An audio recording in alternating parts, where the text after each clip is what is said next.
Hello, and welcome to today's webinar, Being Trauma-Informed and Its Role in Ending Homelessness. I'm Caroline Gumpenberger, and I will be the moderator for this webinar, presented by the National Healthcare for the Homeless Council and the Cold Spring Center for Social and Health Innovation, with support from the Health Resources and Services Administration, Office of National Assistance and Special Population. This session is being recorded. This is a 90-minute presentation with the last 30 minutes reserved for Q&A. There is a chat box below the presentation slides for participant questions and technical issues. Please type your questions or technical issues into the chat box at any time during the presentation. A select number of questions will be answered at the end of the presentation during the Q&A session. Remaining questions will be logged and provided to the presenter for written responses after the webinar. If you're having technical issues, you may also call the Council's office at 615-226-2292 and speak with Lori Hopper, who will assist you. Our presenter today is Matt Bennett, Chief Innovation Officer at the Cold Spring Center for Social and Health Innovation.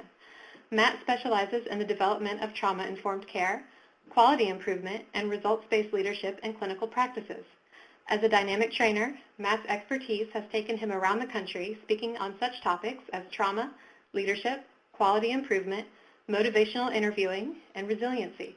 Thank you, and now we'll turn it over to Matt. Thank you so much. It's great to be here today. Just looking through the list of participants, I see a lot of my friends on there and people that I've worked with in the past. So it's exciting to see some new names and some old names, and I just want to thank the National Healthcare for the Homeless Conference or Council for having me back. We've had a partnership now going on about 5 years.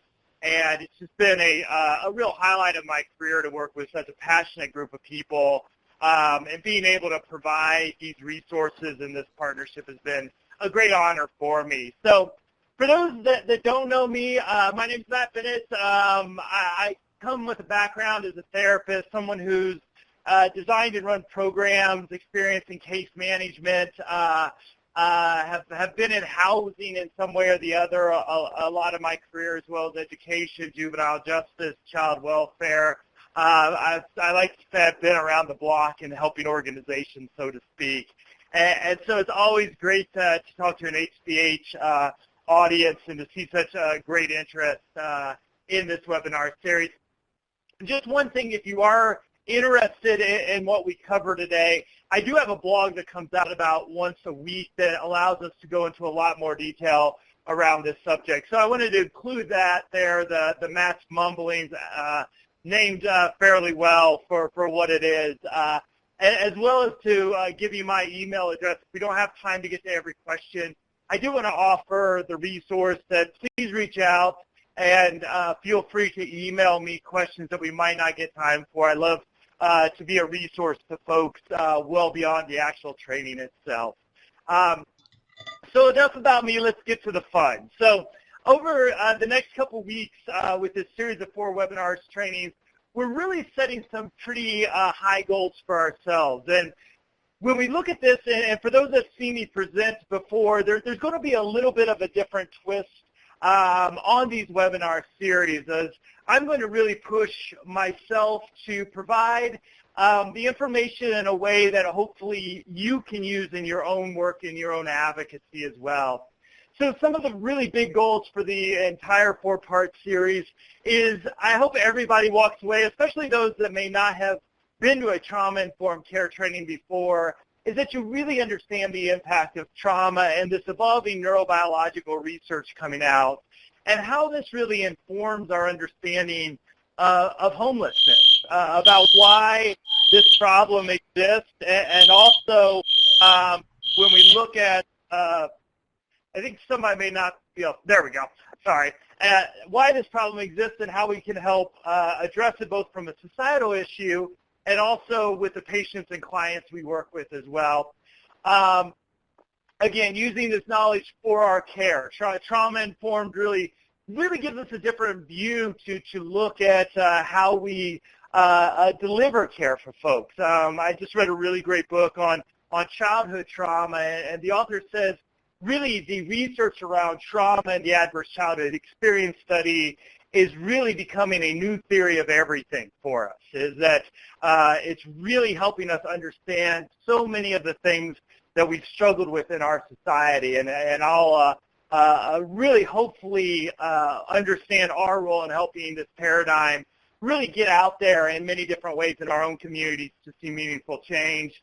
And then really the societal issue. This is sort of the bigger piece, different maybe from some of my other trainings, but really challenging ourselves of how do we use this information outside our programs, our clinics, and our organization? How do we take this into our communities to create actual change? And so these are sort of our big goals that we're going to look at over the next 4 weeks or 4 sessions that we have. So here's just a basic outline of our time today and the next 3 sessions as well. So today we're going to really look at that focus on getting this understanding of trauma so that we can help that ultimate vision, that big, hairy, audacious goal that so many of us share of ending homelessness, to stop managing this problem and really start to come up with really solid solutions to eliminate this as an issue in our society. We know how to do it. We have the research to justify it. And I hope that looking at trauma under this perspective can inform, again, our own advocacy.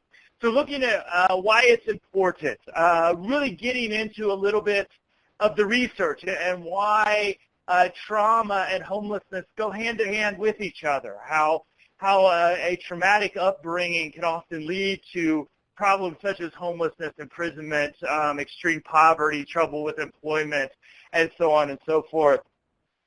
And then really look at our own advocacy as well. In the following few webinars that we're going to look at, next time around, we're going to look at a quote that I've been hearing more and more, so much so I decided to name and title the webinar of this is, I've heard leaders at the state level, leaders at the federal level, say the words that trauma is the public health issue of our time.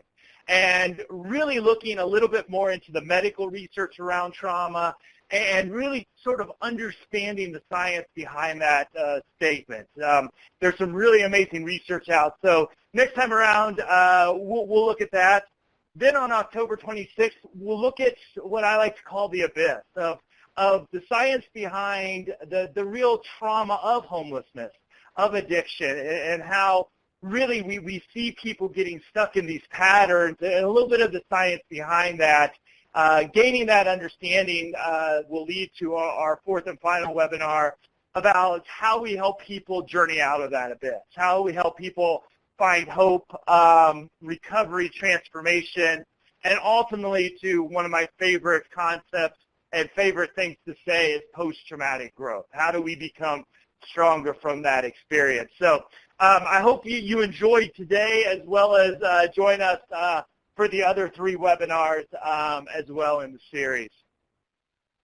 So I just kind of like to give an introductory slide to all my trainings, because trauma really is a story. It's a story of our lives and things that we struggle with, things the challenges that we face. And there's a couple main characters in this story.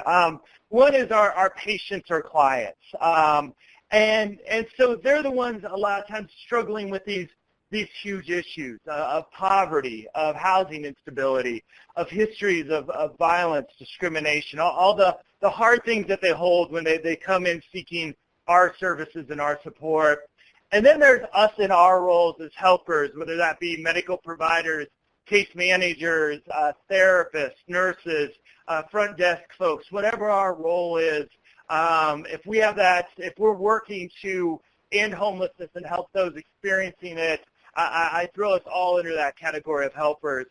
I just like to say that a lot of times in these trainings, and especially when we get into neurobiology of trauma, it can seem like there's a them and us mentality here. They all have these problems, and they come to us for this healing and support. And really, that's a false distinction when we talk about trauma. Trauma can really impact any of us, and there's no way we can predict when it's going to happen. I say this as there's a big storm in the Gulf of Mexico right now, and a threat that could portray for folks. trauma in our communities can hit at any time, as well as it can hit our own individual life too. So even though we'll talk about people in these roles, it's a real reminder is we're all human beings trying to do our best in this world. So when we talk about folks experiencing trauma, a lot of times we're also talking about ourselves as well. And just a reminder to keep ourselves healthy in the midst of it as well. My job is to keep this positive and upbeat and focus on that healing aspect. But we all just to take a deep breath if you're feeling nervous or anxious as we go through this material. The plot that we're going to cover is a story of two sides. On one side, when you talk about trauma, you talk about pain, suffering, and ultimately that sort of dark abyss where the light of hope no longer shines. And I think we see this, unfortunately, with so many people seeking our services. And trauma is terrible. It's a horrible thing. And a lot of the trauma that we talk about is one or a group of human beings violating the dignity of another person, usually a person with less physical, social, economic power. And so it's a painful story. But there's a flip side to the story as well. And the flip side is one of hope, transformation, change, and post-traumatic growth. And to simplify trauma-informed care in an incredibly personal way for so many of us is if you've gone through a hard part in your own life and have been able to overcome that, I know I can say this with a good amount of confidence is I never want to go experience anything like that again. I never want to go back to that hell that I went through, but I'm a stronger person today for having gone through it. To me, that's the real definition of post-traumatic growth. I wouldn't go back there. I wouldn't want to go through that hell again, but today I'm the person who I am because I was able to overcome that. I can bring resiliency into my life and into my work. I know a lot of us are in this field because we were able to overcome something and we wanted to give back. So when we talk about folks that are experiencing trauma, what we're talking about, and this really impacts as we look at the research around folks experiencing homelessness, folks in prison, extreme poverty, is they're still living in that hell. They haven't had a chance to have that recovery experience of, I wouldn't go back there. They're still there. And so really one of that big goal for us is to really help create pathways, create ways for them to get out of that pain and suffering and turn that, again, into strength, into wisdom through post-traumatic growth. The delivery, basically, if you know me, I'm a crazy nerd. It's probably the best way to describe me. I like to say I'm a nerd overtaken by my passion for this subject. Really, I had no idea what I was doing as a young therapist. I could not understand behaviors. I had no context in which to really understand the folks that I cared about so deeply. And then trauma-informed care, neurobiology, all this knowledge about the brain and trauma just kind of fell on my lap one day, and it changed my entire career. It changed how I looked at my work as somebody, a healer, as a therapist, as somebody who's designed and run programs. You know, it changes how I look at things like presidential elections and Thanksgiving dinner at my family's house. You know, it really starts to inform a lot of the behaviors we see both in our clinics and our organizations, but also just at a larger level as well. And so I hope that the 60 minutes that I talk keeps you engaged in this work and I can share my passion with you in the short time we have together. Give you 30 minutes for questions. Again, if we don't get to your specific question, you've got my email address, so feel free to email me as well. My final challenge as we go through is I want to think about what your role is in this paradigm shift. I've been just blown away the last couple of years, it's seeing how trauma-informed research has really started to hit different parts of our communities. 10 years ago, I was begging people to talk about this thing that people that had no idea what I was talking about when I said trauma-informed. It's like, well, Matt's got some crazy thing to go on, so they'd give me a 90-minute presentation, or they'd give me time to talk about this in a program. And now, we're starting to work with, we're working with the Colorado Department of Education. we worked with Denver Public Libraries, who's actually hired some masters of social work to do trauma-informed services within their library system. You're seeing this really hit a lot of pockets of our population. And so we're at this really amazing tipping point right now, is we're lucky enough in our careers to have a paradigm shift that can change policy, that can change how we view folks experiencing poverty and homelessness and addiction. We have this new science that within it, I believe, holds the solution to a lot of these problems. So again, as we go through this series today, but also the next 3 as well, I hope I can give you some languages for your own advocacy and how you can communicate to folks in your professional but also personal life to really get this information out there in a meaningful way. So there's a lot of definitions of trauma-informed care out there. SAMHSA has a really good definition. Other people have come up with really professionalized definitions. And the one I like to use is not talking about trauma-informed care whatsoever, but it's a great author and Buddhist monk talking about Buddha. And really, I replace Buddha with you. So case manager, physician, nurse, he talks about Buddha. I'm talking about you. And his words are so much more beautiful than sometimes the system definitions. And I think it really hits to the heart of what we're talking about. So what he says, when I was a novice, I could not understand why, if the world is filled with suffering, that the Buddha has such a beautiful smile. Why isn't he disturbed by all the suffering?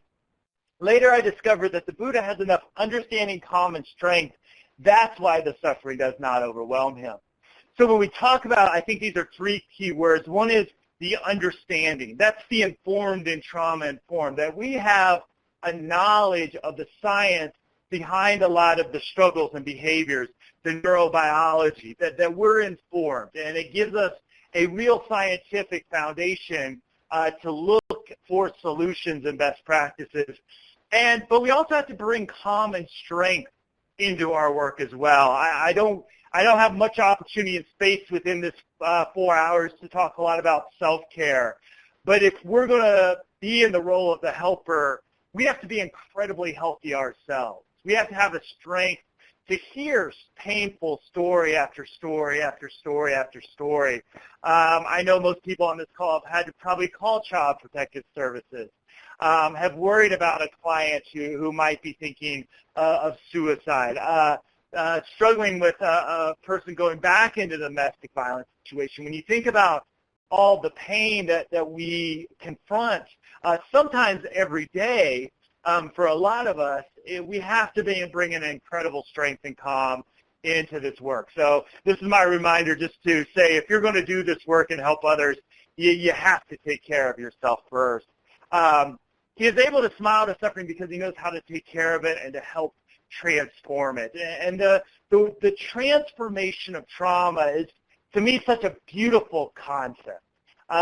When we look at trauma, it can keep us stuck. It can weigh us down. It can basically be bigger than we are. But at the same time, if we find the strength, if we find the resiliency, and if we find the support to overcome it, there's great wisdom to be drawn from that experience. There's great strength.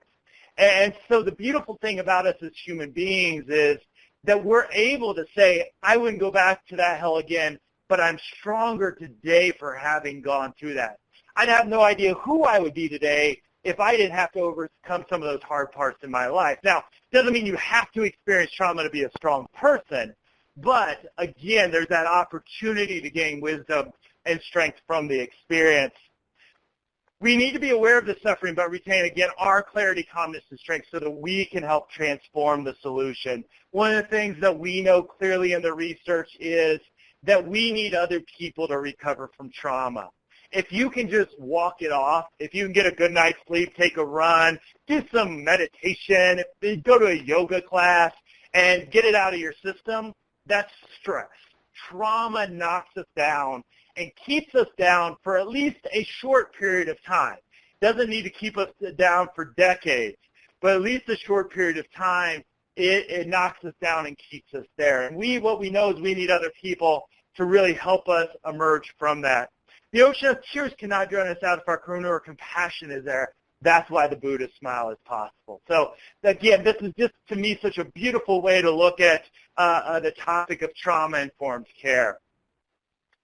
So one of the things that, if you've been to my trainings at Healthcare for the Homeless events, you probably haven't seen this. This is more of something I use a lot of times in some keynote addresses when I'm talking to more general people in the community. But when I look at my own advocacy work outside populations that really, like you all, that they get this stuff in a deep way, I like to bring, because I think it's a good frame, this concept of the American dream. And, you know, if you're like me, you know, Mom told you to be anything you wanted to be if you worked hard enough for it. And damn it, I drank that Kool-Aid big time. And so I love this definition because it really sums up about what got ingrained in me from a very early age. And so the belief that anyone, regardless of where they were born or what class they were born into, can attain their own version of success in a society where upward mobility is possible for everyone.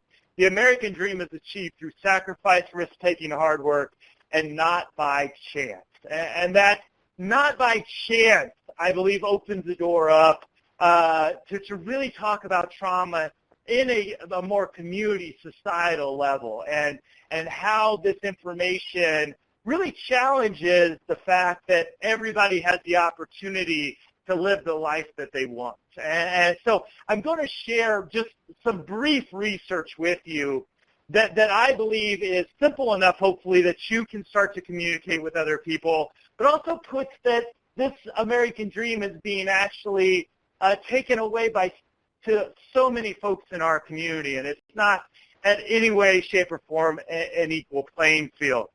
So when we talk about the life cycle of the individuals, we can't really talk about human development or even trauma without looking at the environment and relationships. And especially with my work in housing, these two things come so together.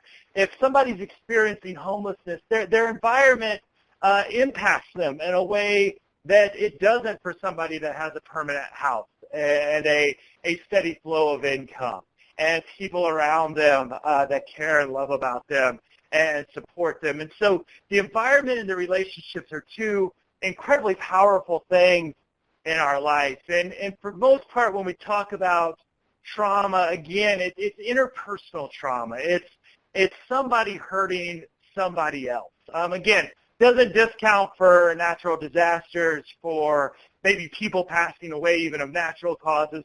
There's obvious exceptions to this rule, but when we talk about abuse and neglect, and especially more and more as I look into the research, the folks that seem to be incredibly impacted by dysfunctional family dynamics, where those exist not just for a short period of time, but they exist sometimes for the first 18 plus years of somebody's life. And so when we talk about traumatic events, what we're talking about is a real intense stress that really overwhelms our biology. And we'll talk about what trauma does to the brain in a pretty simple model so we can, again, hopefully communicate that with other folks. And so it overwhelms our biology, our psychology. We can't just breathe through it. We can't just take some mindful deep breaths and walk it off. It overwhelms our ability to cope. If we can cope with something, it's a stressful event. But again, a trauma, again, will, at least for a short period, knock us down.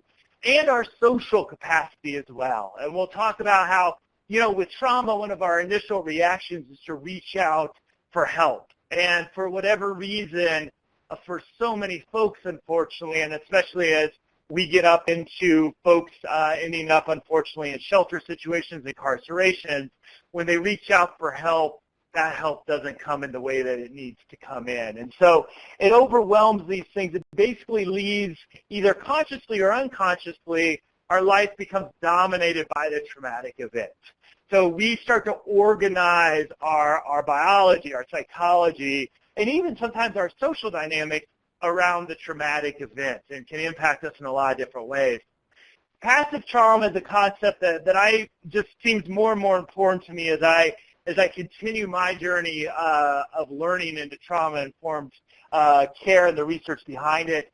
basically, if we don't have the help to recover from it, passive trauma is the impact of continuing to live in that hell, continuing to have the impact of trauma where we don't have the opportunity to have a healing experience, a growth experience.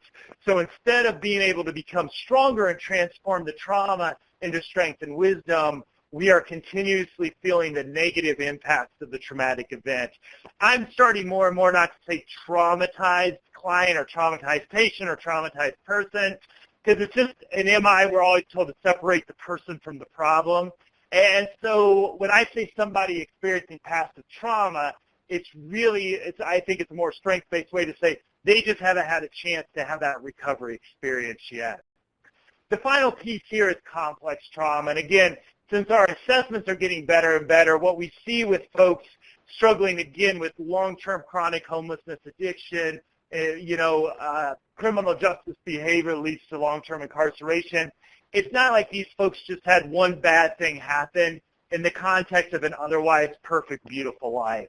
Again, as people start to go up in acuity and need higher and higher level of services, we see a really strong correlation of it's not just one traumatic event, it's a series of traumas happening over a sustained period of time. So again, this is where if the trauma is happening in the home environment, it can be a consistent thing that happens sometimes day after day after day. And so this is where we're seeing a big, big impact on folks that have had to experience this sometimes for years.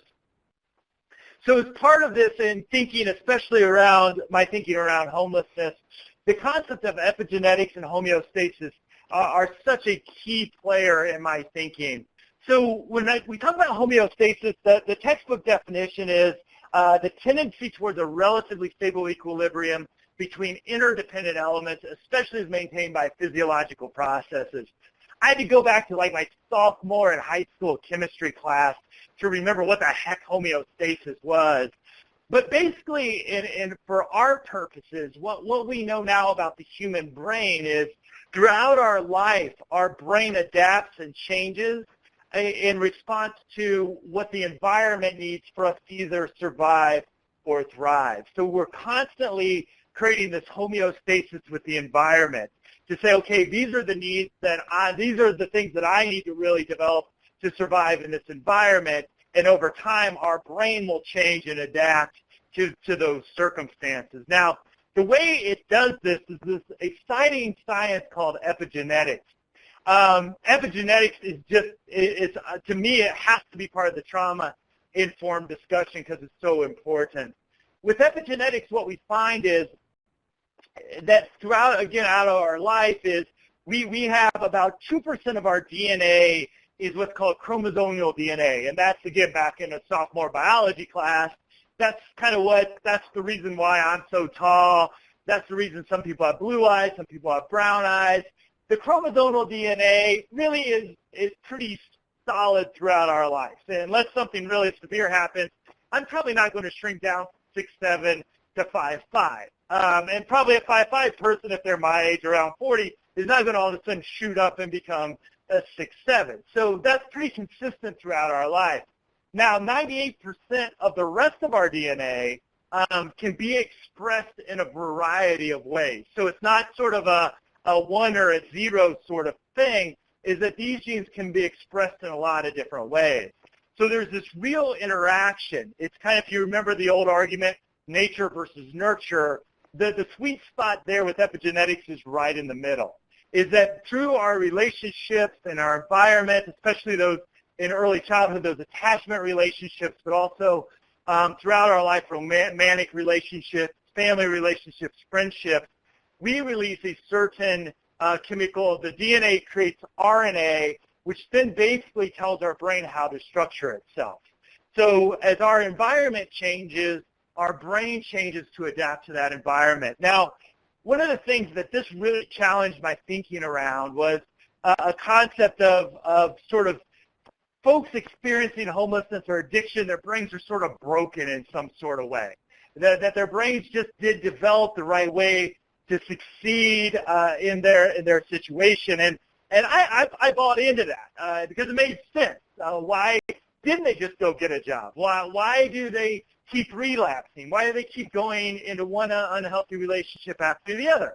And it really, this broke brain kind of concept made sense to me. But then I thought about this kid that I worked with really early on in my career, and some of you may have heard the story that I tell about a young man named Ty. And Ty was raised when I was doing work early on in my career. I was working with kids from the inner city that were most of the vast majority were in the middle of this gang war.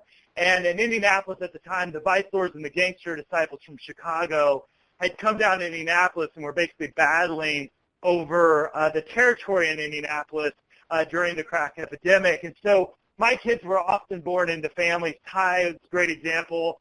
Mom or aunt, sometimes and dad, were struggling with their own addictions. A lot of times one or both parents were incarcerated, living and surviving extreme poverty. So with Ty, he grew up in this environment, and he got arrested one day for drunk driving, actually. None of my kids got caught usually selling drugs or doing drive-by shootings. They usually got drunk, stole a car, and ran into a tree.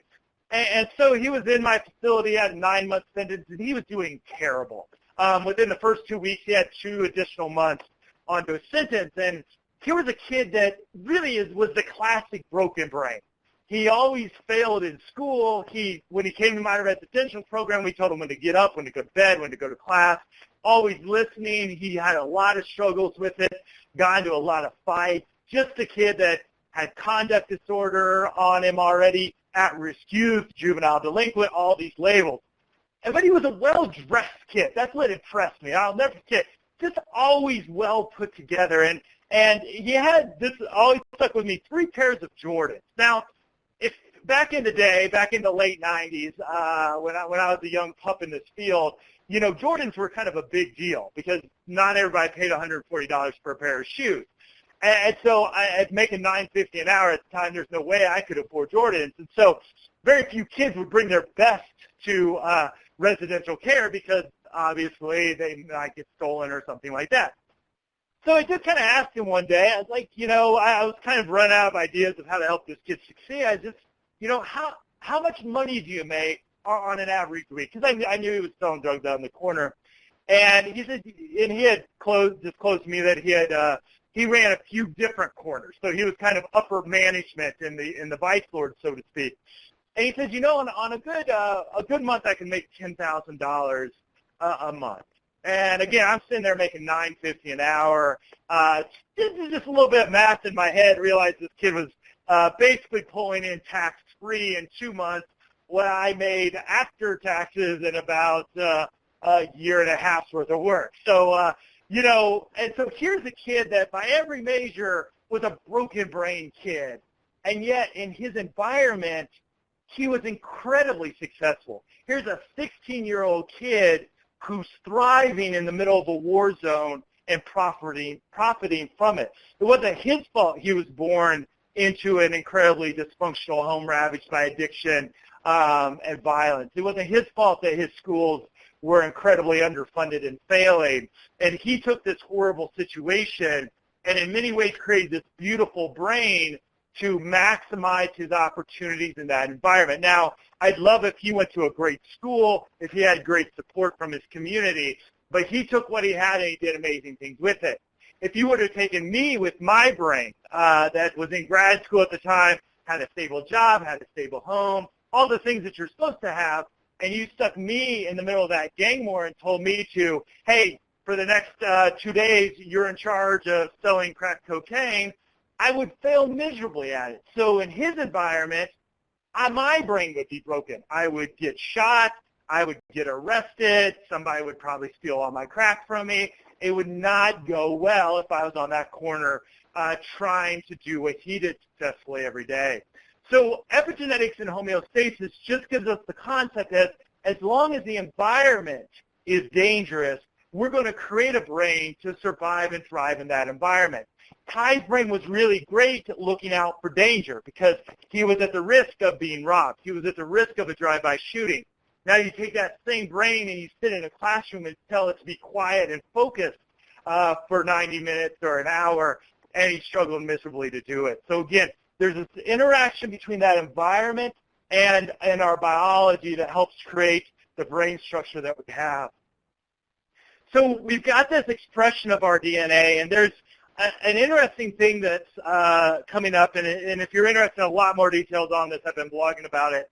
But we now have the knowledge, too, and most of us are aware that even before conception, we can experience the negative stuff biologically that's going on with mom. So we've known for a long time that if mom's drinking or taking drugs, that can be passed on to the baby as well. In the last decade or so, we've got really strong evidence that cortisol, or the stress hormone, can also be passed through the placenta from mother to child. What we've seen is that the environment at conception as well is that shared biological environment. So in many ways, mom's biology becomes what the child is born with. Now, it's not a life sentence by any stretch. We can't help folks heal and grow. But there really is that, at the epigenetic level, we see that kids are born with a predisposition to express their genetics in a way that would allow them to survive their mom's situation. So if you think about human history, it's very new, the last maybe 100 years or so at most, and we're not perfect by it as yet, but somebody that was usually born into poverty would have a really, really high chance of just staying in poverty the rest of their lives. If you think about human history, one generation situation did not differ a whole lot from the previous generation situation. So coming out genetically predisposed to survive the situation of your mom or the previous generation was really a really good survival technique. Now we want folks, again, being born into that reality to, thrive in quote-unquote normal society, and so succeed in schools and academics, and that just takes a different level of support. So epigenetics, we can really look at this as something that's passed on from generation to generation.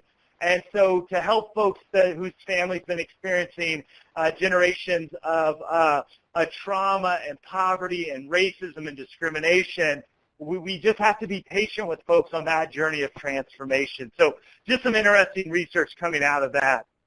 So the epigenetics piece, the homeostasis piece, creates a certain sort of brain structure that really helps us survive environments such as homelessness with a high level of stress. And basically, if you think about our brain, most of the information we take in, especially through our vision and audio information, goes to a central part of our brain called the thalamus.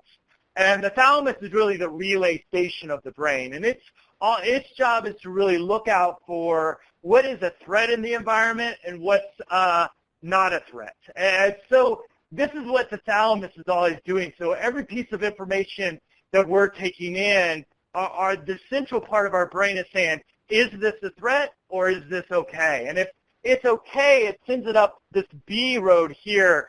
Some people call this the high road, the long road. My wife, with her first graders, she calls it the wizard brain. And what this does is it sends information up, and hopefully you're all in your wizard brain right now.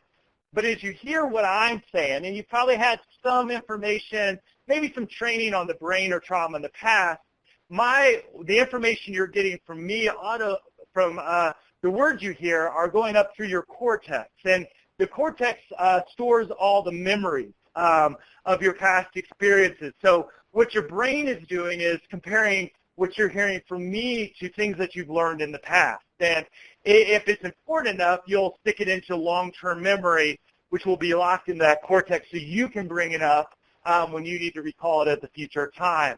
So we get the new information comes in, it goes up through that those memories of the cortex, and then it hits the prefrontal cortex. And the prefrontal cortex allows us to really think about what could we do with this information? How does this information inform what we're going to do with the next patient or client we see? How does this information really inform how we look at our programming? And so the prefrontal cortex kind of lets us chew on that information.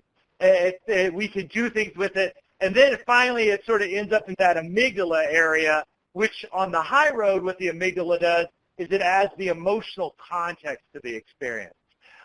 So maybe you're thinking about a client right now, probably your feelings, maybe it's frustration, maybe it's great hope and excitement, whatever you're feeling about that client can get mixed in there as well through the amygdala. And this is how we really experience life. And this, just so we know, this happens every fraction of the second this is happening. So this happens on a continuous basis. Now, if the thalamus sees that there's danger in the environment, it will shift it down to that red area right there, the amygdala. And the amygdala is really that fight or flight response. It releases, activates what's called the HPA axis, which really floods our body with the cortisol. And in intense stress or trauma, adrenaline or epinephrine is also thrown in there as well.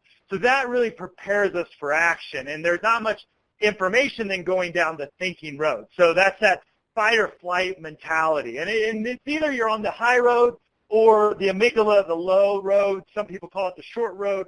My wife calls it the lizard brain. That really does that fight or flight response. So if you're driving down the highway and somebody swerves over your lane, thalamus takes the stimulus off the high road, takes it to the low road, and you'll activate the flight response, and you'll get out of the way. Now, once you see that car who cut you off in your rearview mirror and you realize that the danger is past, that little green area, the hippocampus there, its job is to really tell the amygdala and the thalamus is the threat's behind us. We can go back to our high road. We can go back to listening to the NPR story that we're listening to or whatever we're listening to or thinking about on the radio. And so when we talk about trauma and then, again, the epigenetic impacts of trauma, what we see is really powerful. One is we see less activation in the prefrontal cortex.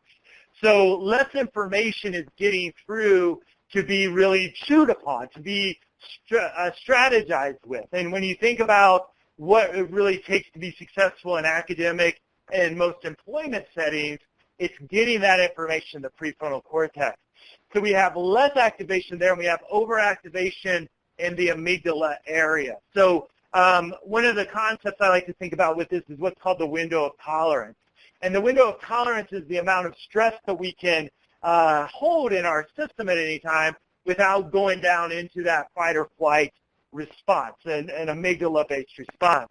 And so what we see with folks that have experienced trauma is that their windows can be pretty small. In other words, it takes a lot less stress to activate that amygdala response. And we see in brain scans, functional MRIs, is that there's a lot more activation in the amygdala. So I'm walking around, and again, if you think about Ty's brain, or you think about somebody who's got to sleep out in the park or under the bridge with all the dangers that entails, is that it's helpful if I'm always looking out for where the next danger is coming from.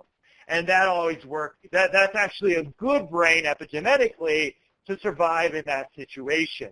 And we also see the hippocampus is actually, in a lot of folks experiencing trauma, smaller physically in size. So once we get triggered, it's harder for us to come back down to our baseline, our regulated place. And so when we look at the traumatized brain, especially when we talk about homelessness, it's really designed well to keep someone safe living out on the streets. And there's a beauty to that, right? Is that brain has been able to survive. I'm sure everybody on this call has known somebody that may have survived out on the street for decades. That's a remarkable human accomplishment. It's tragic in so many ways, but it's really remarkable. Under this level of danger, threat, and stress, they're able every day to get up and face reality. The thing that we have to understand is, without time and patience, this brain is really going to struggle when we talk about meeting demands of programs, getting into an employment situation, and even managing our healthcare system, which sometimes takes a lot of time, patience, and strategizing as well. And so the question here, once this brain is developed, does the intervention come?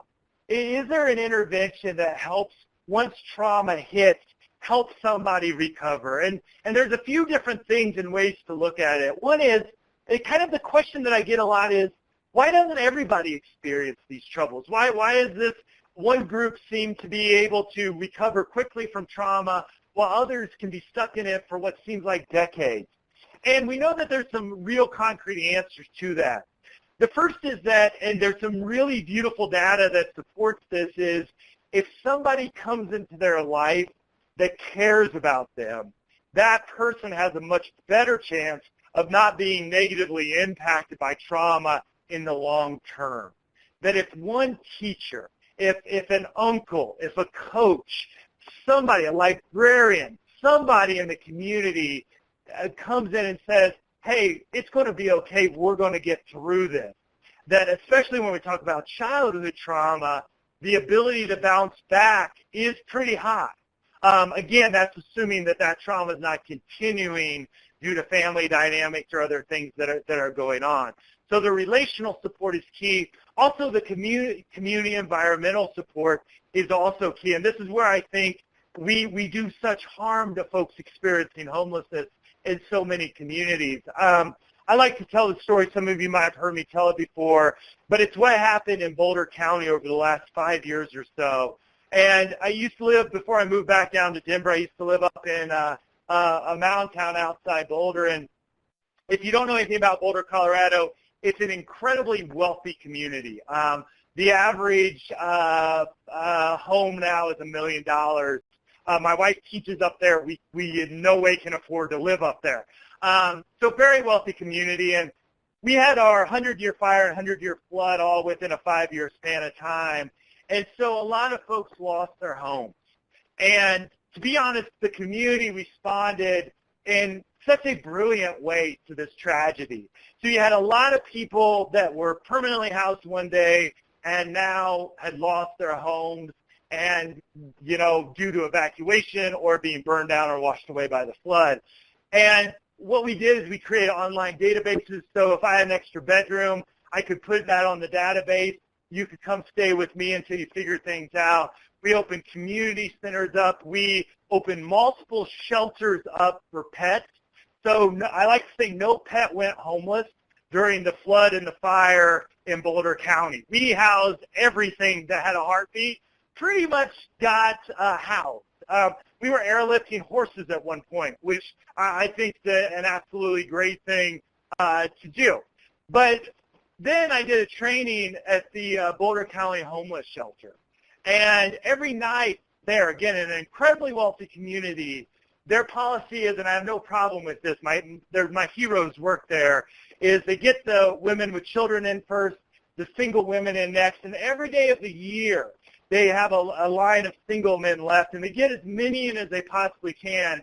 And every night, whether there's 4 feet of snow on the ground or whether it's a really hot day, they have to say to a certain group of people, sorry, we're full, there's no room left. And so if you think about the different levels of community support, on one hand, what a lot of folks in the community experienced after the flood and fire was an incredibly positive response.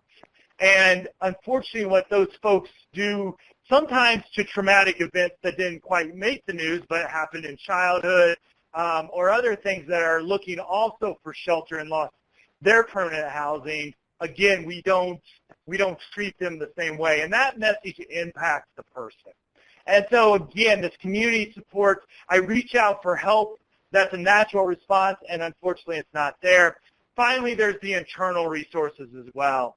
A lot of this is age. The older we get, the better we can handle a traumatic experience.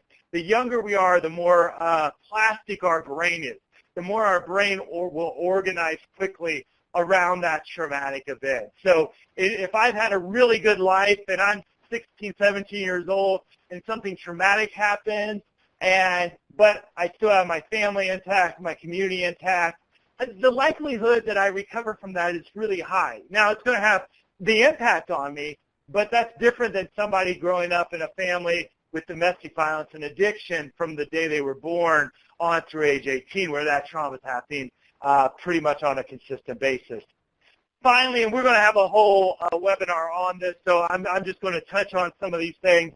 Other things for this post-traumatic growth experience, really looking at establishing sanctuary, a safe place. This can be initially is when I walk into your clinic or your program, I feel like I'm safe here, that people value me here, that I'm welcome here. And again, not always getting that feeling when I'm out in the community and being judged. Resources and support. And those two things, especially again in my experience with housing, we need both of those. When I travel around the country, housing first, I love housing first. One of the things, stories I hear, and everybody seems to have at least a half dozen of these, is we got somebody who has experienced chronic homelessness. We got them housed, an apartment of their own. Everybody's happy. 2 weeks later, we realize the person is just storing their stuff there and still sleeping out on the street. This is epigenetics at work. Their brain, because of living for decades out on the street, feels safer out there than they do in a quiet, shut-up place. And so, again, just resources alone are not enough. We need that support as well. For those folks that do any work in HIV, we see this as well. Here's a terminal disease that's going to kill you. Now we have medication that can turn that into a chronic disease, and as long as you take the medication, you can live a pretty normal, healthy life, and that's not enough. We know that we need case management. A lot of times we need mental health substance abuse services to help folks overcome a lot of barriers into hitting that viral suppression and getting those health outcomes that we want. And so just a reminder, we'll build upon these as we go forward, especially in that last thing, the last webinar. So if these interventions don't happen, again, this is not in a whole lot of control of the individual. No one wakes up and says, I want to experience trauma in my life. I want to be born into a family that's struggling with violence and addiction. And so if this happens to somebody and these interventions don't come, we know the social potential, the relational potential are harmed dramatically. I have trouble establishing friendships, healthy romantic relationships, relationships in my community where I'm seen as a valuable member of my community. Also, academic and employment potential is also dramatically impacted. We know that kids experiencing trauma are 2.5 times more likely to be held back a grade, much higher chance to be in special education and struggle in school. And again, if some intervention doesn't come along, that too often equates to struggles in employment as well.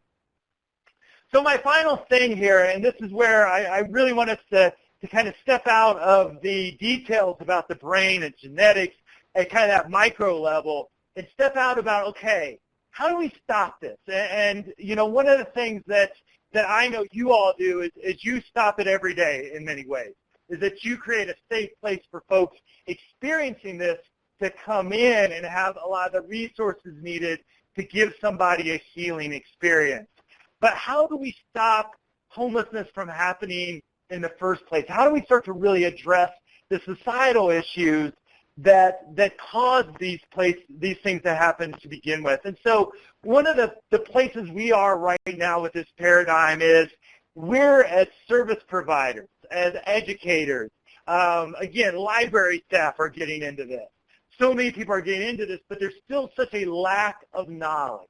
And this lack of knowledge allows a policymaker or a voter to walk by someone experiencing homelessness and think that person is just lazy. They're too lazy to go out and get a job. That's why they're homeless.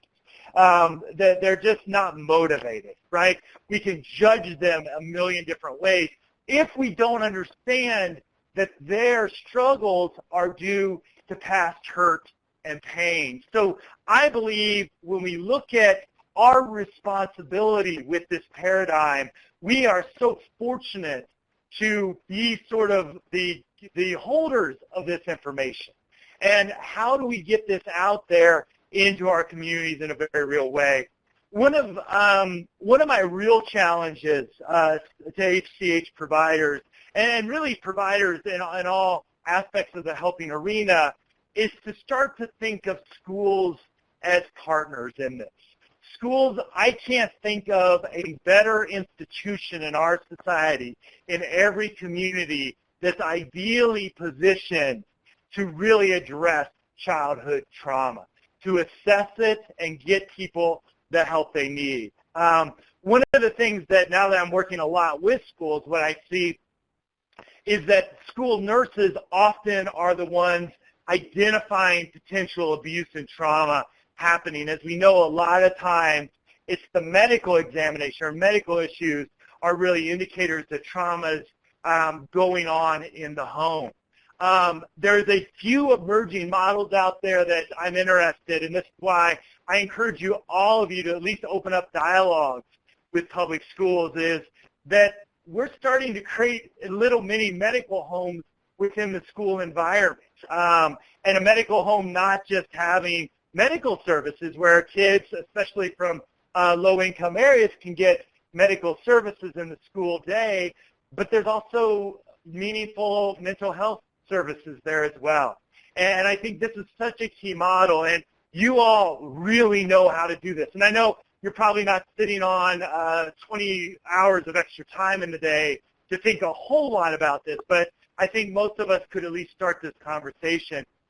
And this has really become real for me in the last few weeks. One of my wife's kids that she had in second grade, he was a sophomore in high school this year, and he unfortunately succeeded and committed suicide 2 weeks ago. And obviously just a heartbreaking situation for my wife and me vicariously to have this happen. And I just wonder about this kid. This kid, every year that he was in elementary school, they called social services because they knew there was abuse and neglect going on in the home. And I don't know what social services did, so I'm not saying that social services dropped the ball by any way, but nothing happened in a way that really helped this family get back on track. Every year these issues continued. And I just think about this kid, and I think about a lot of experiences and the experience that a lot of our folks had that end up in our healthcare for the homeless clinics and these services is, what if we had real strong mental health services for these kids? What if this kid, instead of relying on his family to take him to a therapist out in the community, which never seemed to happen, that he was able to get treatment in school? So we knew this kid was getting the help that he needed. What if we also had the resources for this family as well, where we said, what do you need to keep struggling? Do you need substance abuse treatment? Do you need mental health treatment? And really had the resources we needed to give this kid really what we had to offer. And so this is a different model of education, but if we're really going to address, and if we buy in to the strong amount of literature that says so many of our folks walking into shelters, to HCH clinics, unfortunately, that are getting locked up at record rates, that they're there because of behaviors associated with childhood trauma.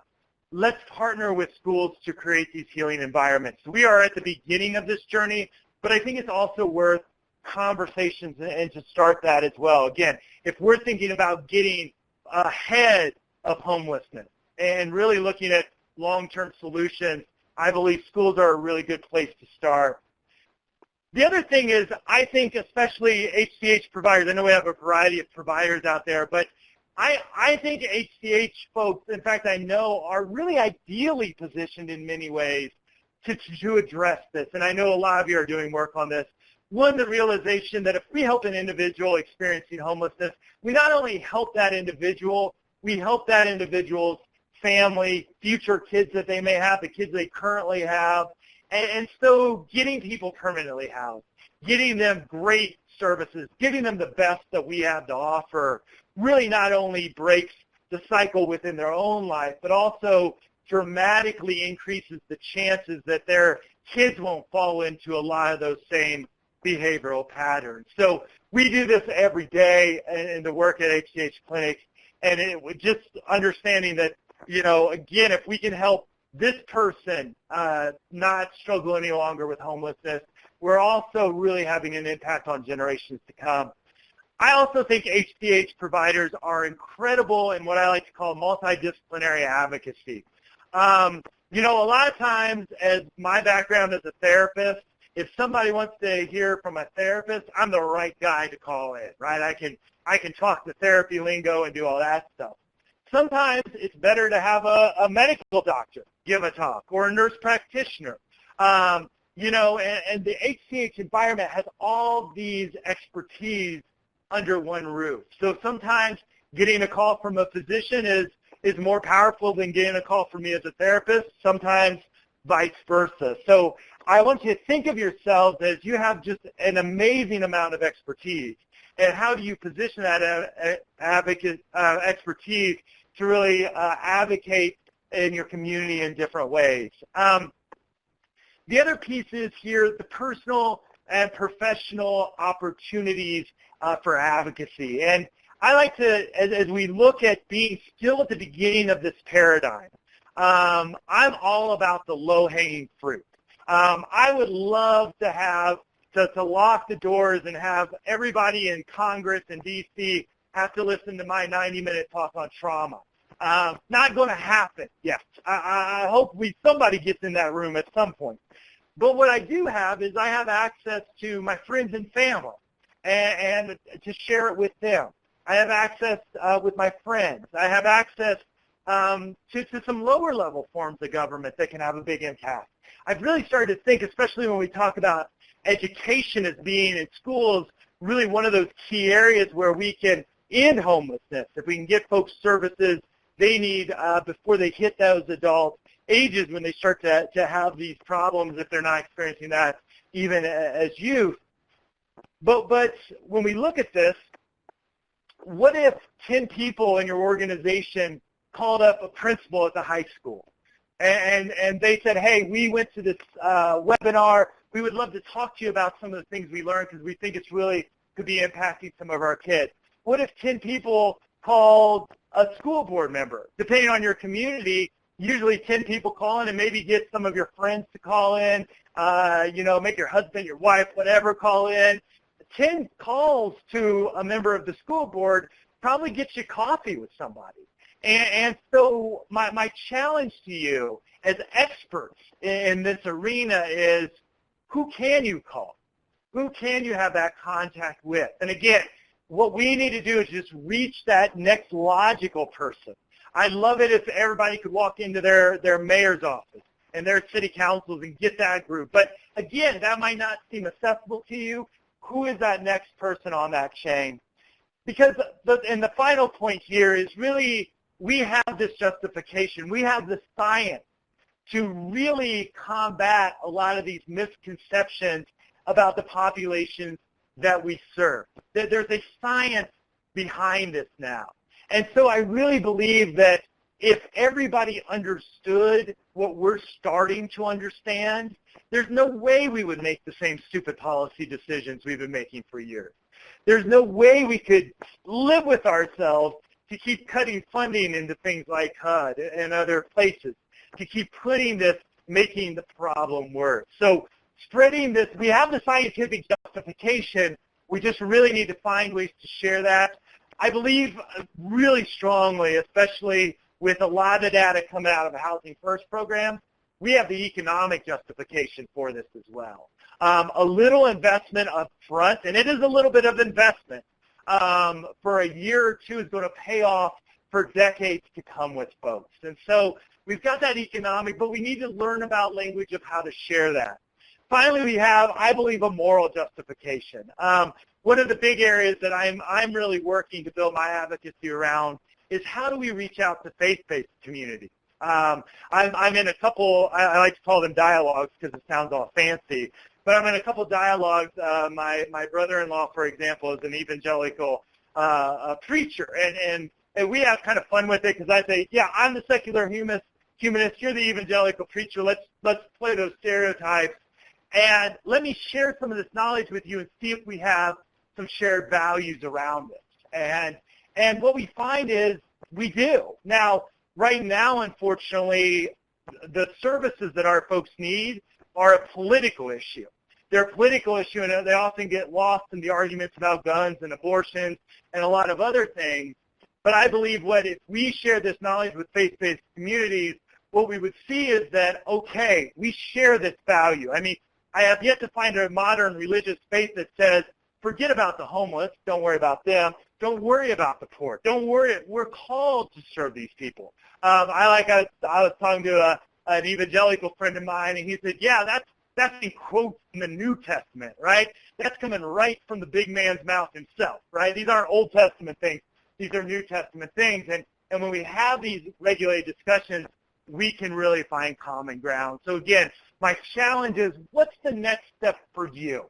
What's the next step for your organization? In a team meeting, think about who could we call? And don't think about 20 people. That'll be overwhelming.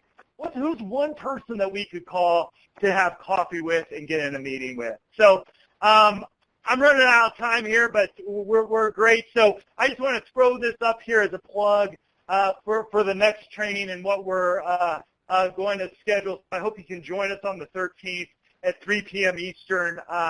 Again, as we talk about really a trauma from a medical and public health perspective. And as we go into questions, I know some of you probably have to run, but for those of you, I want to thank you for your time. I want to once again thank National Healthcare for the Homeless Council for continuing to support the trauma-informed paradigm and helping get this message out far and wide. So with that, I'll turn it back over to Caroline and Hannah to see if we have any questions out there.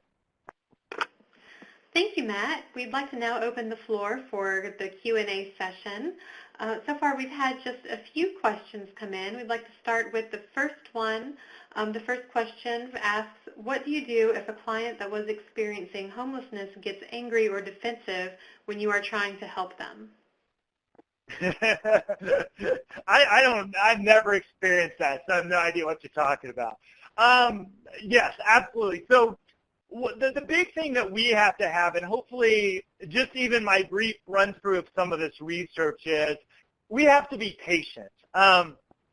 If I'm feeling that pushback, what I'm usually doing when I think about, okay, why am I experiencing this, is I might be jumping ahead of where the client or the patient actually is.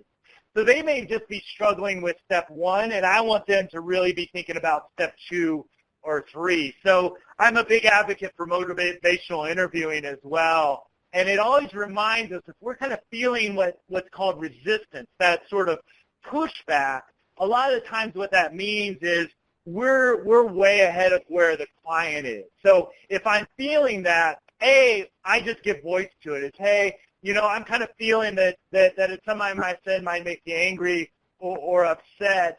I want to talk about that and make sure I didn't say anything wrong. So really using that as a step of, okay, I'm feeling this. My default thinking around that is I might have jumped too far ahead. Address that you're feeling this pushback, and then spend some time. And I know time's always a struggle for us. We never seem to have enough time. But take some time to, in many ways, get back on the same page. To say, hey, I'm worried I might have said something. I might have jumped too far ahead. I'm kind of feeling you're getting angry. But what would be the logical next step for you so we can get back on the same page? And so as much as possible, it's just a reminder that we may be ahead of where they're at, and check in. Because if there is that little rupture in the relationship, really focus on building that back up, making sure you get back on the same page. But that's something a lot of times we'll see, and we know that folks coming in that have experienced a history of trauma, and then on top of that they have all the stress of homelessness, sometimes of managing an addiction as well, is they're not going to have a whole lot of capacity to hold a whole lot of more stress.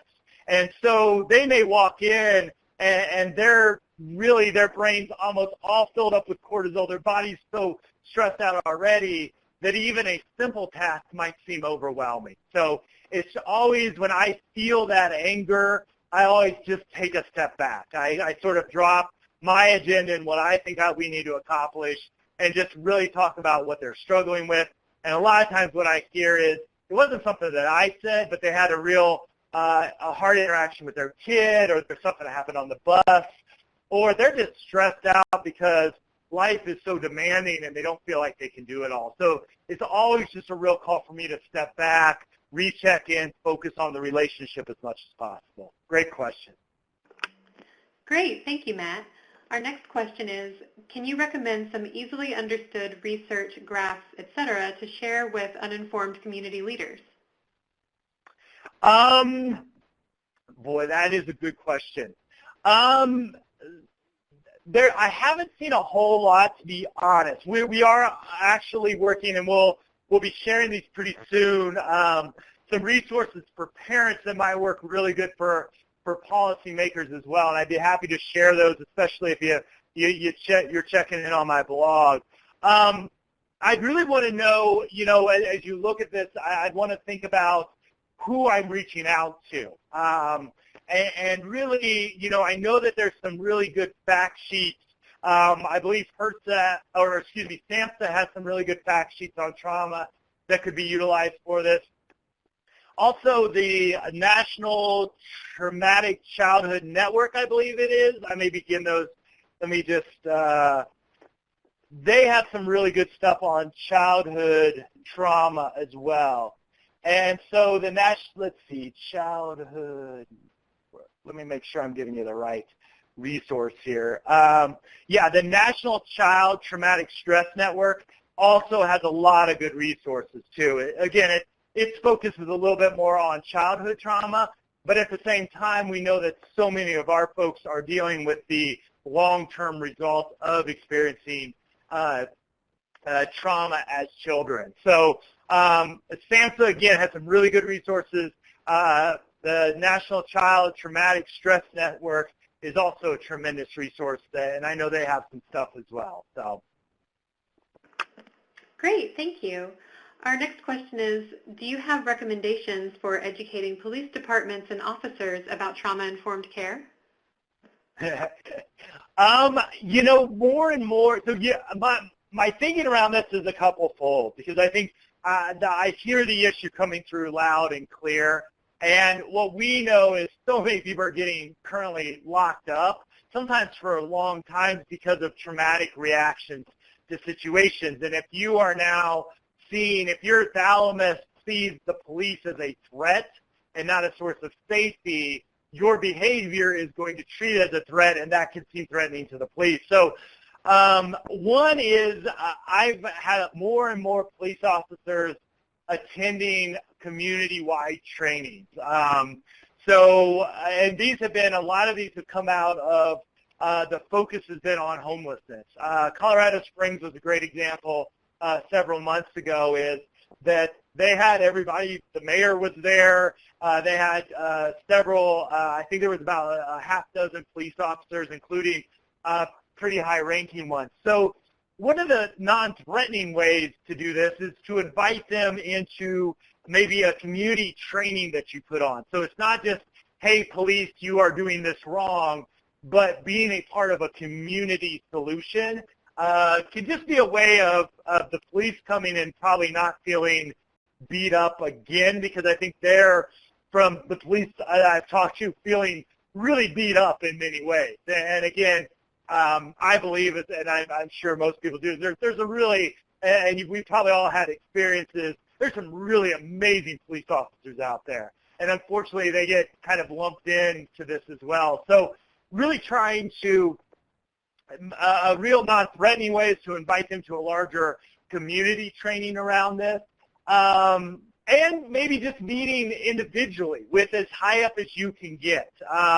Again, we want to be heard when we talk about this, and not to say, hey, you're doing something wrong. I've had no success with that whatsoever. But hey, we're really learning about this new approach out there, and it's really making us rethink how we do things, and the reasons behind a lot of mental health and substance abuse issues. And I wondered if we could have an opportunity just to sit down with you and share this, so we can be partners around really serving our community in a more meaningful, impactful way. So with all my advocacy work, it's going to be building those relationships as much as possible. So I have found community meetings where it's not, hey, police, you are doing something wrong, but hey, come learn about the impact of trauma on behavior, mental health, so on and so forth, is a good introduction. And then really from the individual perspective is find a champion within the police force, and no matter where that person is, start to work with them. And if you can get a champion in that system, it allows information to spread in a much different way, knowing that we'll probably hit some resistance along the way, but I find that the science takes some of the emotion out of the argument. So those would be two strategies that I know some people have used very effectively to really start these conversations with police officers. Great, thanks, Matt. The next question is, do you have recommendations on how extremely busy providers, such as medical providers, counselors, social workers, nurses, and medical assistants, can incorporate trauma-informed care principles into their practices when they only have about 20 minutes per patient available? Yes, I'm a realist. If you know me, I'm not pie in the sky kind of thing. And I'm going to state very concretely that 20 minutes isn't enough. And I know you have very little control of that, but we have to be realistic with what we have. And so we have to at first be kind of cautious that especially, I think from all of these professions, but I especially have a lot of empathy and for people doing medical examinations, because if you think about how we can re-traumatize people or bring back all their memories of the trauma, especially for people that have been abused or sexually assaulted, and then we may touch that area of the body or just asking somebody to disrobe, or I know for a lot of people shutting the door and now I'm stuck in this room and that can trigger me. So on one hand, 20 minutes will never be enough. So I want to put that out there. But what can we do with what we have is an important question. And I would say as much as possible, what you're doing in that limited time as much as you can with all the other demands on your time. Because I know, even if you have 20 minutes, that's not going to be much to really do much else except for what you have to get done for that appointment or visit, is to really focus on creating the strongest relationship you possibly can.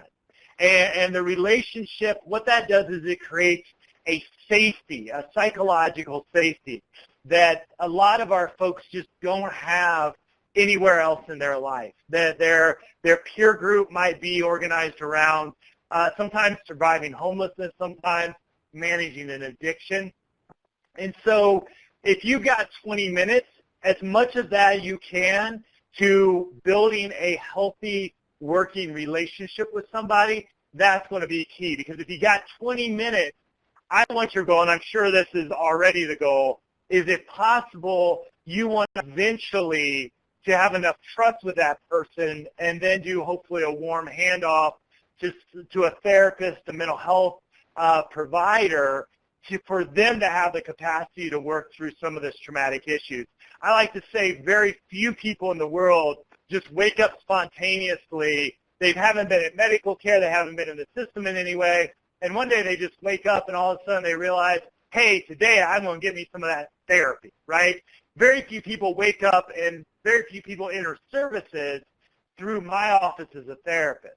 Now, what we know is that if the physician creates a trusting relationship, if the front desk person creates a trusting relationship, the case manager does, and that sometimes will take maybe years in some situations. The stronger the relationship, the more likely when you say, hey, we've got Matt, he does our mental health services. Sometimes it really helps for me to talk through some of the stuff that I'm going through. Would you be interested in just chatting with him for a little bit? And that warm handoff concept where the doctor, the PA, the front desk person, whoever is making the referral says, hey, this is Matt, and I'm right there. That can be a real powerful thing. So if you only have 20 minutes and that's your reality, whether, trauma-informed approaches, best relationship possible, we'll talk about that in the healing thing. And again, if we create that trust and safety, and you've got that created with me, and then I say, I've got somebody over here who provides mental health services that I trust, and the person's more likely to take that referral. So whatever you can to build a strong, healthy working relationship, and then try to strategically work ways in there to try to get them to someone who does have the capacity to really handle the issue. But building that strong relationship through empathy. If you've been trained in motivational interviewing, using that spirit of MI, partnership, building empathy, building trust, being as positive as possible, building up to a referral with somebody that actually has more capacity to address some of these issues, it would probably be the most impactful thing you can do for somebody with a history of trauma. Thanks, Matt.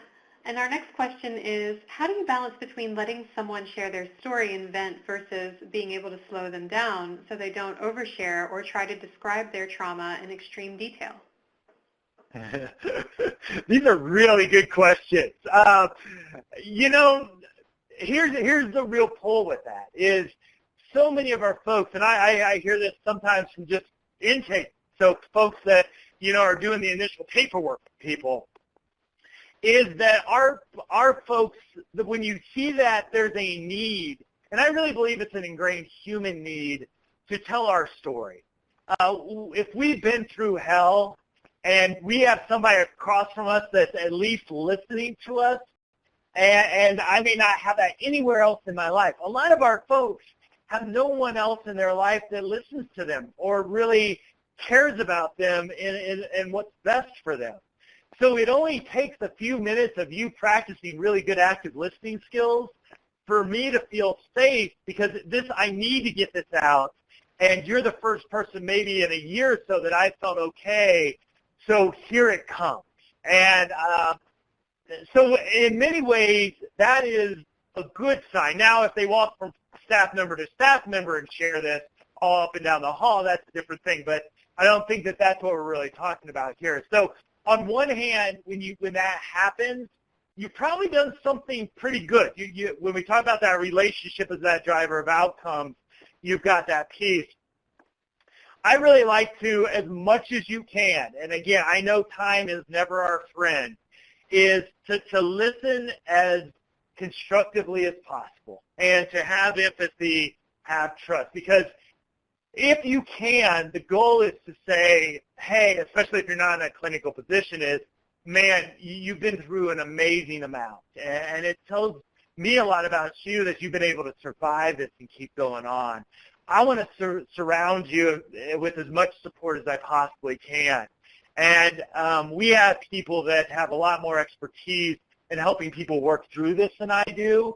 Could I introduce you again to our therapist, Matt, or our social worker down the hall, or something like that, where we're connecting, giving them a little chance, because it's a good thing if they're doing that in most situations, and then saying, you know, gently saying, we have people that can really sit with you around this in a much more detailed, strategic way. So again, they have this urge. We all have the urge really to tell our stories. And the fact that you create an environment where they feel safe doing that is actually a good thing. I know it can seem overwhelming, and it's like, holy blank, you know, what do I do with this? Listen enough. Again, you don't want to cut somebody off right away, but get enough information where they feel listened to, and then have that mental health referral in your pocket and see if it works. They might not say, they may say, oh, I've been to therapists and they're all quacks, right? And, well, at least you know that that's something to work on in the future. But really try to listen enough, and then, again, connect that pain and suffering that you're hearing to say, hey, we got some really amazing people that really help a lot of our patients and clients overcome some of these past struggles. Would you like to talk to somebody, hopefully right then and there? I know that's not always possible either, but maybe on the next medical appointment you could schedule at least a 10-minute introduction with a therapist, social worker, or somebody like that that does have more capacity, again, to hear some of that. Great question. Thanks, Matt. Our next question is, if you were to lead a group for those with housing insecurity, how would you structure it to cope with trauma and the challenges of homelessness, and what topics would you focus on? The one, so this, I'll take the easy way out, and then I'll go into the harder pieces. One is, you know, there's some good programs already out there. You know, for a lot of people really like seeking safety is a best practice. program that I know a lot of people really like. There's flexibility to customize it. A lot of really great activities that can be done with that. So if you don't have to reinvent the wheel, don't reinvent the wheel. There's some really great books and resources out on seeking safety. You don't have to take like a graduate class to do seeking safety or anything like that. The other thing that I am really fascinated with right now, and again, this hit several weeks of blog posts a month or so ago, is helping people, and this ties into the last question as well, to tell their story. We know in psychology, when we've got these now best practice trauma-specific treatments coming up, like EMDR, trauma-informed CBT, which seeking safety is in that CBT range, is that we all have what's called a personal narrative, and it's a story of ourselves and our lives, in the world, and relationships. And so I like to call trauma the narrative piece because it steals away a positive view of self-relationships in the world. So if you were to say, hey, Matt, you're going in with no seeking safety workbook, no other program, what would you focus on? I would really start with helping people tell their story. I think that's the previous question is, very few of our folks have had somebody to sit with them and sort of listen to their story. So there's a lot of really good resources to help do this and structure it. I'm going to open up one here as I talk, so excuse me as I do this. But to really tell their story, there's a book. Where's my book? It's called Wilson. It's written by Wilson. It's called Redirect, The Surprising New Science of Psychological Change. Again, that's by Wilson, and the title's Redirect. It's a really fascinating book on a lot of levels, but it talks about the role of the personal narrative. So what I'm really fascinated in is how do we give people ways to tell their story in a safe way? And some people use poetry to do this. My kids that I've worked with, a lot of them it seemed like every one of them wanted to be a rapper. So, hey, write a rap about your life. Some people express this through art. But give folks a way to tell their story in a constructive way. And what we do by doing that psychologically is when I start to tell my story in a supportive environment, I then can start to work to retell my story and take control of my story, because what trauma does to our narrative is trauma has the pen, and trauma is writing the chapters. And I'm a victim to what's happened to me, whether I can consciously verbalize this or not. And so when we give people a place to tell their story, we kind of get a lot of that negative energy out. And then we want to work with them strategically to rewrite the story, or really not so much rewrite the story, but take the pen over and start to write the next chapter. So what do you want in your life? Well, think about your life 5 years from now. If everything that good happens, that could happen, what would it sort of look like? What are some dreams you have for yourself? And there's a lot of really good kind of creative, it doesn't have to be writing because I know literacy is a struggle for some people, but a lot of really good activities, whether it's spoken, whether it's written, that can really get people thinking about this. So, and then we start to put in the things like trauma, the things like homelessness, the struggles with different aspects, just become part of that story. And if they're start to be more and more prevalent in past and not future chapters, what we know is somebody starts to feel control of their lives again. So, there's a lot of really good activities. The book is one really good resource for that.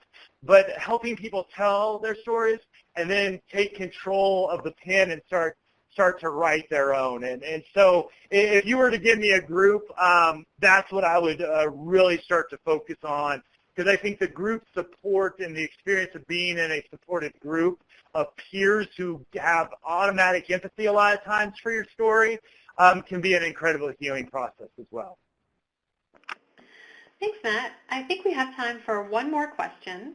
So our last question is, with trauma as a barrier to individuals accessing logistical services, how do we actually address these services, such as housing, employment, and healthcare, without addressing the trauma directly? And if we are addressing the trauma directly in our services, how do we do this without going into the realm of psychotherapy? Yeah. So another great question, and the hard truth in a lot of ways, and I think the struggle why trauma informed the research gives us a foundation, scientific foundation, but doesn't necessarily make it. It makes our job seem as hard as they really are. I think it shows some of this real hard work that we have from helping people get from where they're at, point A, to where they want to be, point Z down the road. And so some of this is a real connection as much as you can to things like utilizing motivational interviewing. And I come back to this, but even though it's not a psychotherapeutic intervention per se, though I think if I got any therapists on the line, they probably use it as much as anybody. It allows you to be therapeutic without sort of doing therapy. So you create the healthy relationship, but you're doing that in a context about specific changes and goals to either change behaviors or to get into housing programs, helping people resolve their ambivalence around these issues. And so one of the things is the reality, and this is kind of hard to say, is, and I work with a lot of case managers, and we put these folks in crappy positions, is, hey, this person's not going to engage in mental health. They're not ready for that. And so this person, mental health is a huge barrier to care, but they're not willing to engage with a therapist. And yet you have to deal with all the mental health problems to get them from point A to at least point B or C. So one is to say it's really all of our responsibilities to build as healthy relationship as possible. And again, a model like motivational interviewing gives us a way to therapeutically communicate while keeping that in the realm more of concrete change than actually doing therapy. The truth is that it's all of our jobs to help people on that continuum to get them into mental health services. I wish I could come up with a conclusion like, boy, if we just gave them more vitamin C supplements, that would heal the trauma. And the reality is, with so many folks that are hitting, the state of homelessness, is they've been through so much trauma, and they've had long-term mental health issues and addiction issues, is these folks really need to be in mental health services part of their healing process. Not everybody, but the vast majority. So, in replace of that, until they're ready to go that direction, we all can have a little part of that therapeutic communication. Again, MI, the spirit of MI, utilizing the ORs, open-ended question, affirmation, reflections, and summaries. Those basic MI skills can help somebody have a therapeutic experience without going into all the past trauma like I would if I was doing EMDR therapy or trauma-informed cognitive behavioral therapy. So MI will build a relationship, which is going to be healing in and of itself. And then if I have a good relationship with my nurse, with my case manager, with somebody else, and then they say they're in the room with me and the mental health person's there as well, and I introduce you to our therapist, there's a more likelihood they take that up. But the harsh reality is, because I don't want to sugarcoat this, is we've got to get people into mental health therapy. The reality is a lot of them aren't ready to.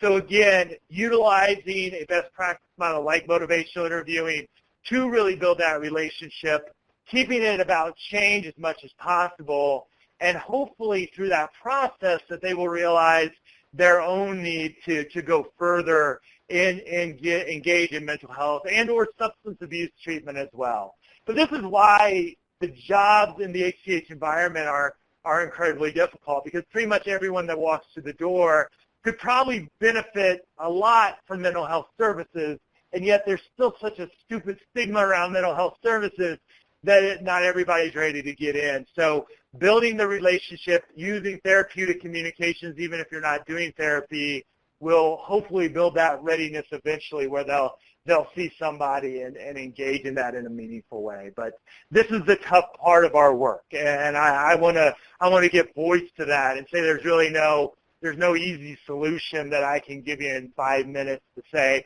this will fix that problem. It's going to be a process, and for some people, it might actually take years of connecting with multiple different professionals within the clinic before they're ready to come see me as a therapist. And we have to try to be as successful as we can within that reality. And just a reminder as I finish up here, make sure we take care of ourselves because this can really impact our own self-care as well. So always good to squeeze that in towards the end. Great. Thank you so much, Matt, and thank you all for joining today's webinar. Questions that Matt was unable to respond to here will be addressed via email, and the slides from today's presentation will be made available via email as well. Part 2 in this webinar series, Trauma is the Public Health Issue of Our Time, will be presented on Thursday, October 13th at 3 p.m. Eastern Time, and registration is now open for that webinar on the National Healthcare for the Homeless Council website. More information will also be sent via email tomorrow. At the close of this webinar, an online survey should automatically open in your browser. If possible, please complete this survey to help us improve your webinar experience. Thank you, and this meeting will now be closed.